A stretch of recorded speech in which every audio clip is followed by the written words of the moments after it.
You're listening to Adoptees On, the podcast where adoptees discuss the adoption experience.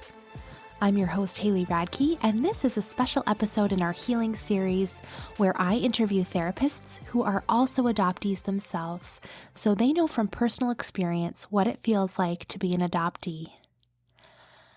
I want to let you know I will be taking a 2-week break because next weekend is Easter, and then I'll be traveling to Indiana. What? I know, all the way from Edmonton.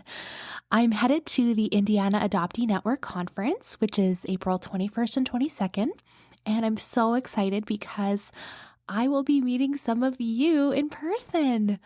If you're coming, make sure you tweet me or just come find me at the conference because I will be doing some on-the-spot interviews with conference attendees. And I will be back with regularly scheduled episodes on Friday, April 28th. So make sure you're subscribed in iTunes, YouTube, wherever you listen to podcasts so you won't miss anything. Okay, today we tackle addressing a challenging conversation with adoptive parents. Let's listen in.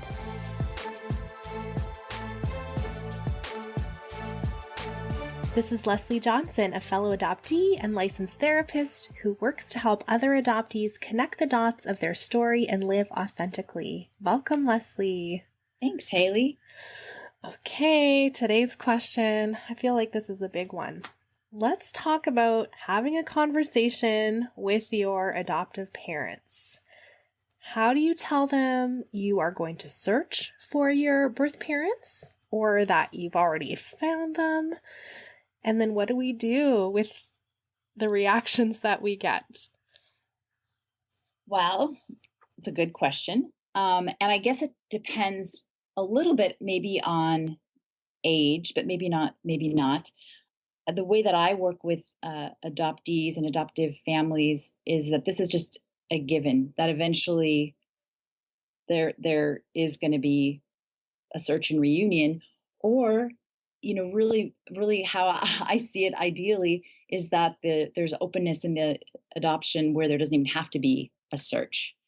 But it sounds like what you're asking is if it hasn't really been talked about, kind of bringing that up to parents and saying, I'm ready to know my biology. I'm ready to search, and will you help me? Or maybe they don't want their help. But I guess what I would encourage is to just bring it up. Again, I think a lot of times as adoptees, we are conditioned that we have to take care of our adoptive parents' feelings. And, it's always better when adoptive parents have done their own work and realize that knowing one's biology is natural and that an adoptee's desire to search is not a rejection of the adoptive parents. I would encourage adoptees just to be brave and just say, this is what I'm going to do, and ask for help from their adoptive parents if they want it, and also gives themselves permission to do it on their own if they don't want that help. So I remember talking to a fellow adoptee who told her parents that she was going to search, and her mother said, "But we're your real parents." How do you respond to something like that? Right. Sadly, that may come up. And again, what does that even really mean? What does that mean, real parents? So I guess there's always the option in a perfect world to call in an adoption competent therapist to help with these conversations and actually hand off the adoptive parents if they need, again, to do some of their own work and need a reminder that this isn't a rejection of them. It's, part of knowing who we are is knowing where we came from. And an adoptee's history didn't begin the day they were placed with their adoptive family. So again, I think it's always best when parents have done their own work. I use this when I present or talk with adoptive parents, and adoptees as well. I always say the only person that didn't know that I was adopted was my mom, meaning my adoptive mom. And it was primarily because she didn't do her own work related to adoption. And she really believed that the day I was born was the day I was placed with my adoptive family. The reason I say that is that my mom had to kind of catch herself up when I decided I was going to have a relationship with my biological family, or search. And the first time when I even brought that up to her, she pretty much, it was such a threat to her even as an adult, and that somehow I was going to have she was going to be replaced. But again, encouraging adoptees to have those conversations no matter how hard. And if it's bringing in a therapist who is adoption competent, and I can't stress that enough, because a lot of therapists might say, why do you need to search? You have a perfectly good family. They're good people, which is true, but it's not black or white. That, again, the idea to know where we came from is an inherent right for everyone. So have the conversation. I always tell parents of younger children, have these conversations about your children's first parents, because with social media now, kids are finding their birth siblings, their birth family, and I, I I encourage adoptive parents to be their child. I say you're your child's best advocate, and you want this information to come from you, not from Facebook or from Twitter or from Instagram. So again, it's the parents doing their own work and getting on board. But with adult adoptees, it's reminding yourself that you don't have to take care of everyone else's feelings, and that this is a natural, normal desire to know one's biology. Okay, so I agree with those things, and I know we're not Not, I know it's not responsible. easy. Yes. Right.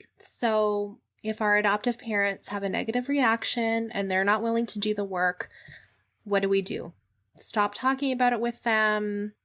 Again, it's part of holding those feelings, and recognizing that their reaction is based on their own stuff.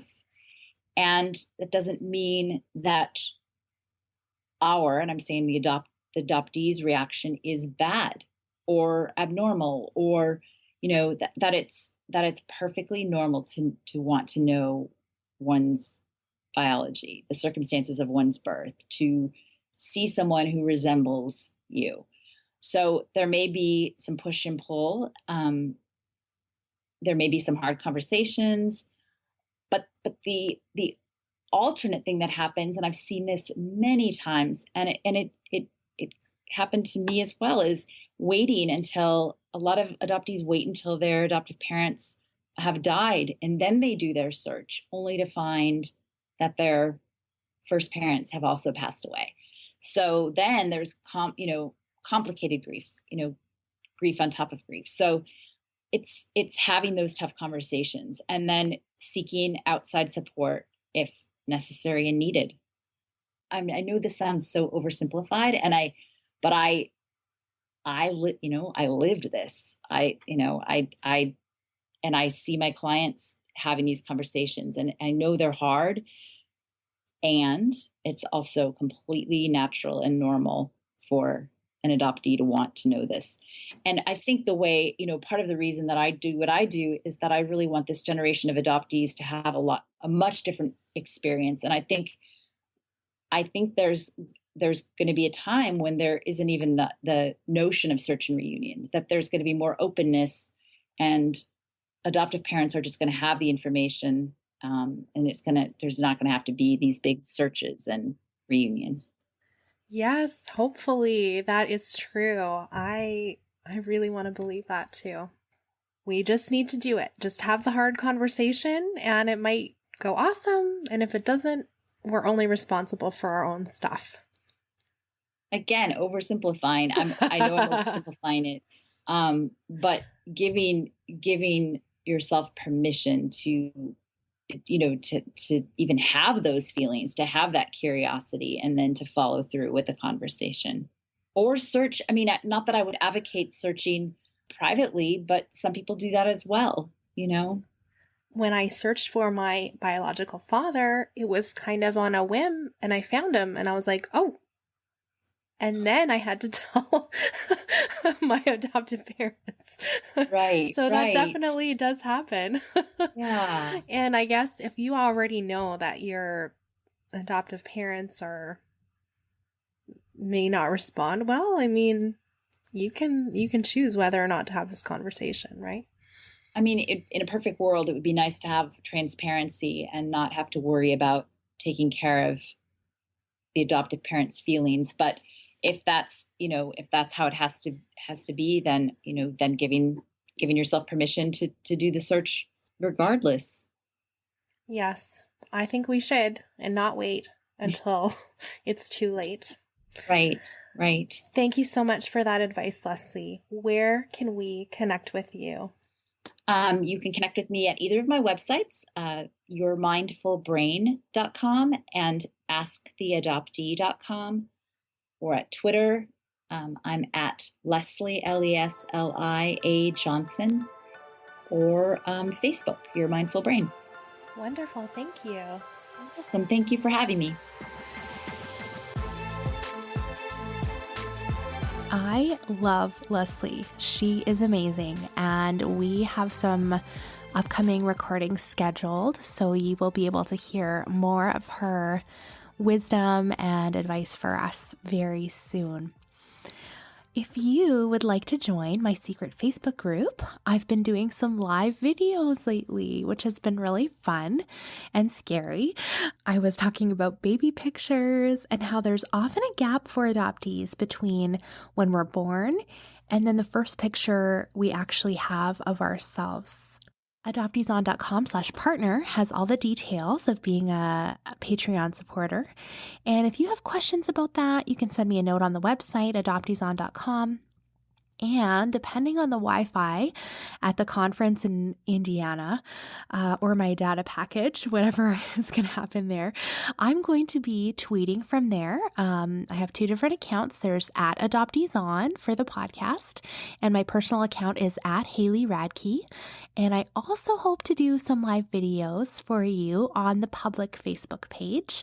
So you can find that by going to facebook.com/Adopteeson podcast. Tonight, I'm recording my first Patreon-only unedited episode, and that's going to be up for my Level 2 supporters of the podcast very soon, so watch for that. Would you consider telling just one fellow adoptee about Adopteeson? Sometimes people hit a barrier when they go into iTunes and they see there's over 20 episodes to choose from. So maybe you could just share one episode that was particularly meaningful to you, and then they will have the perfect place to jump in and listen. Let's talk again Friday, April 28th, or sooner if you're going to be with me in Indiana. And come say hi, please, please, please. I would love to meet you, give you a giant hug. So if you're coming, make sure we connect. Thanks for listening. Let's talk again soon.